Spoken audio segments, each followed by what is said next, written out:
Thank you for visiting my channel again, CryptoQ Media. The notion of absurdly high prices is central to much of the XRP hype. Even though XRP tokens are only about 50 cents right now, many people including myself have predicted that its value would skyrocket to 30,000 or more in the future, much like Bitcoins. Not to mention, I've come across something related to regulations that could cap how high XRP can go, if indeed there is a cap, and stop it from getting any higher. Isn't that right? Other considerations, like broad individual acceptance of XRP and the fact that what I'm about to explain could be the main driver in deciding the price, could make these constraints less of an obstacle in the future. What I'm about to say has the potential to lend credence to asset price theory. In a moment, we shall go over the most recent developments regarding the BIS and their organizational structure.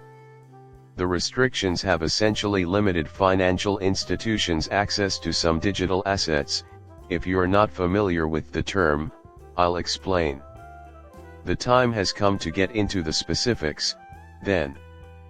But generally speaking, you can only own up to 1% of the value of your holdings in Group 1 assets if the asset or digital asset in question is categorized as a Group 2 asset. We'll go over this again. As an example, there is a limit of 1% on the amount of XRP that any one person or entity can own. We shall go into all of that because it obviously gives a set price and may limit the growth of XRP. We will start by jumping right in. As a result, we shall talk about the Basel framework and the BIS. The top international bank, the Bank of International Settlements BIS, is in charge of coming up with these policies and easing cooperation amongst different banks. It acts as a bank of banks, helping out other banks and central banks all over the globe and assigning them important tasks to complete. Additionally, the Active Committee on Banking Supervision (BCBS) develops the Basel framework for regulatory needs. To reiterate, the Basel framework is nothing more than a collection of regulations proposed by BCBS to improve these central banks' oversight and risk management. Our understanding is that this group plays a vital role in keeping the financial system safe. The terrible result of that is something that everyone can see. Conspiracy theorists also seem to have their sights set on the Bank of International Settlements. But many different types of digital assets are the focus of the Basel architecture. So, this is the current consensus on what cryptocurrency is. This is the physical representation of a Group 1 digital item. This includes things like traditional asset tokenization and tokenized real estate papers. Additional items that meet that criteria include stable coins. If they meet all the requirements, they will eventually be classified as a Group 1 digital asset. Unpacked crypto assets are a pair of digital assets that lack physical backing, similar to fiat currency like the dollar. The dollar was backed by gold until it became an unpacked asset in 1972 or whatever.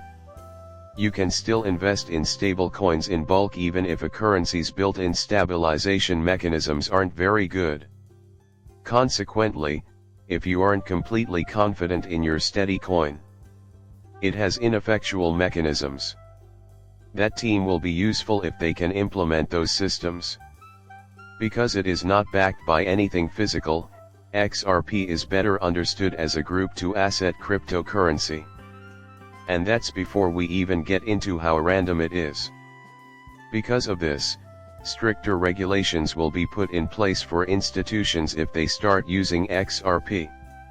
Naturally, that is if they possess XRP.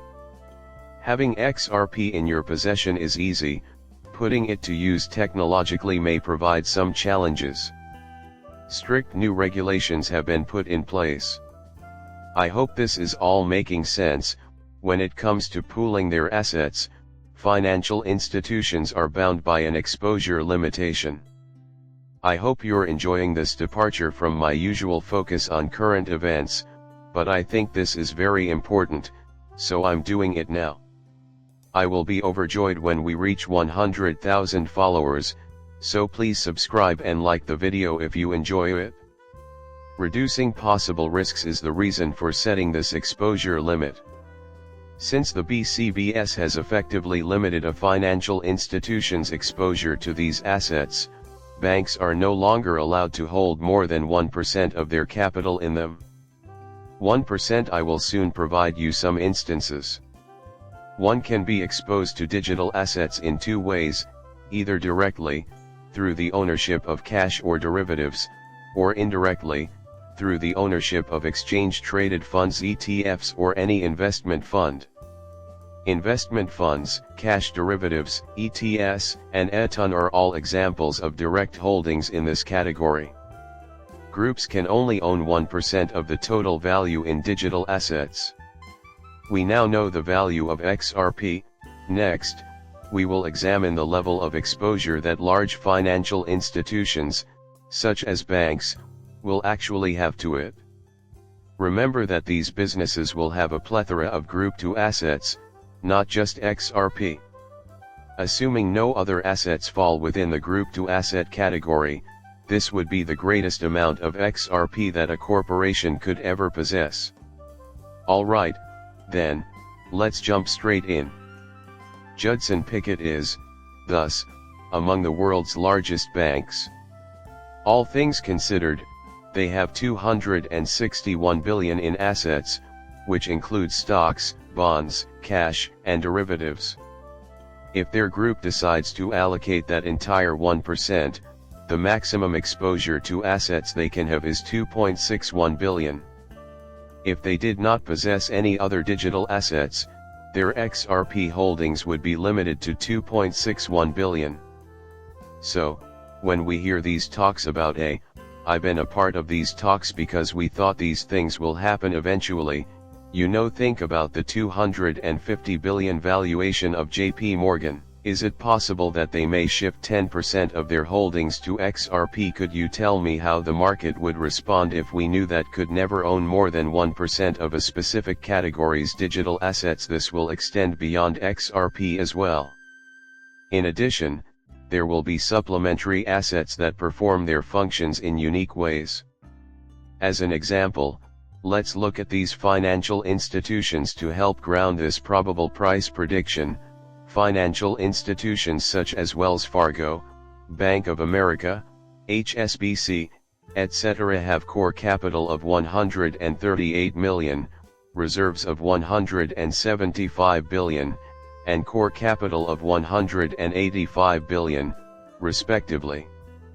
At the same time, their maximum allowable exposure would be below $1.75 billion. We would then have 4 companies, each with a maximum ownership of $7.5 to $8 billion, instead of the nearly $1 trillion that would be available if all 4 of them invested in XRP as an ultimate asset. The price of XRP would fall, and we would be left with just 4 companies. That is obviously a lot less money, and it still doesn't even come close to covering XRP's total market value. Taking into account the possibility of future price hikes makes this a tough one to analyze. It will be some time before the effects of the supply and demand dynamics become apparent, thus XRP has more room to grow before it hits that ceiling.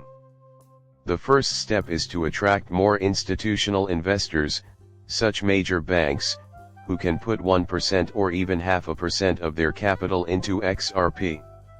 In the grand scheme of things, this might be too aggressive, but consider, XRP would benefit greatly from someone investing half of their 1%.